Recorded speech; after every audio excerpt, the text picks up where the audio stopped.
Multifidus is the buzzword in lower back research in the last 10 years.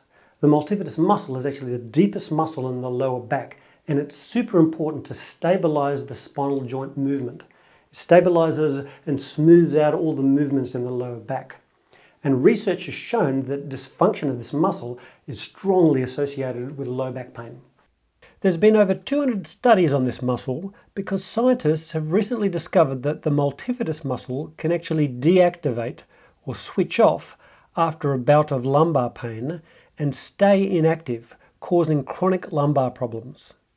You can actually see it in the MRIs of people with recurrent low back problems.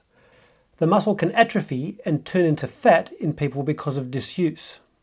So if you suffer from recurrent low back pain, here's how to reactivate and strengthen the multifidus muscle with one exercise so that your back is nice and strong and stable again.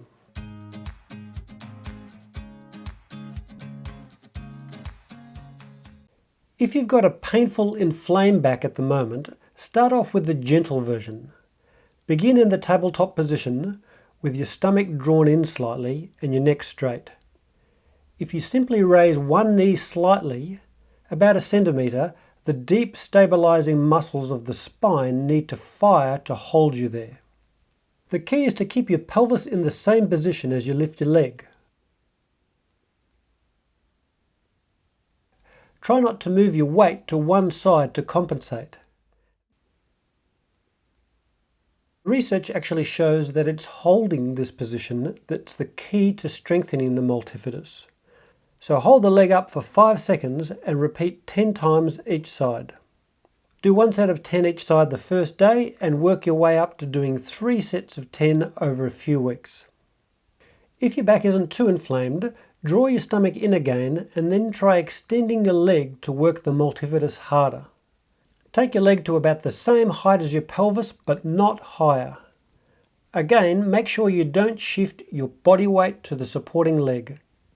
If this position isn't painful, hold it for 5 seconds and then repeat only 3 to 5 times each side.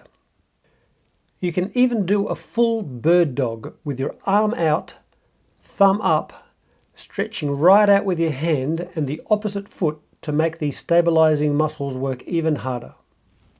But don't do any more than 3 to 5 of these harder versions the first day.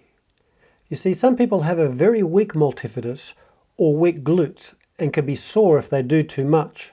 So see how you feel the next day before trying to do more. Work your way up to a full set of 10 each side with 5-second holds. Don't cheat on the holds because that's where the value is. Fit, healthy people might be able to do 10 straight up. Other people might take a month to get to this level. This exercise both activates and strengthens the multifidus muscle. Activation means that the brain is starting to use those nerve pathways to the muscle again. So you may notice a bit of an improvement in the short term as the muscles start to activate, but then the strengthening component can take several weeks, but just stick with it. Bird dogs not only strengthen the multifidus muscle and the other spinal stabilizers, but they also strengthen the lower trapezius and the glutes, both of which tend to become weak and underactive too. So this is a great overall exercise for your body. Anyway, that's it for today. Hope you liked the video. If you did, please consider liking, commenting and subscribing to support the channel because it really helps. Okay, cheers. Both of which tend to get weak in